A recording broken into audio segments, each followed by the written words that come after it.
बिस्मिल्लाहिर्रहमानिर्रहीम। एक सवाल ये पूछा गया है कि प्लास्टिक के जो आजकल बर्तन चल रहे हैं इनको पाक करने का तरीका क्या है। किसी ने ये कहा है कि प्लास्टिक के बर्तन चूँकि केमिकल से बने होते हैं लिहाजा इन पर अगर निजासत लग जाए तो ये पाक नहीं होते, इनको फेंकना पड़ता है।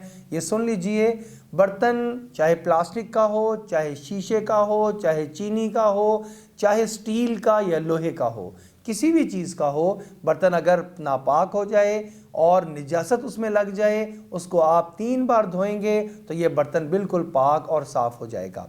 इसी तरीके से बाद लोग समझते हैं जो कच्ची मिट्टी, जिस तरह हम घड़ा एक कच्ची मिट्टी जैसा होता है, अगर उस तरह का कोई बर्तन है तो उसमें जज्ब करने की सलाहियत होती है।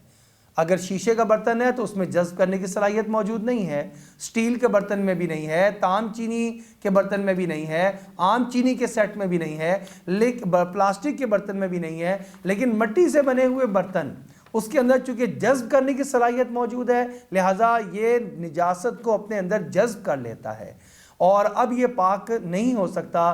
तो ये भी बात बिल्कुल गलत है।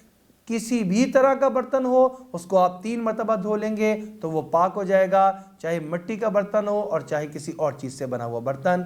अल्लाह जल्ल शानु से दुआ है, अल्लाह जल्ल शानु हमें मुकम्मल दीन के अहकामात में अमल करने की तौफीक अता फरमाए।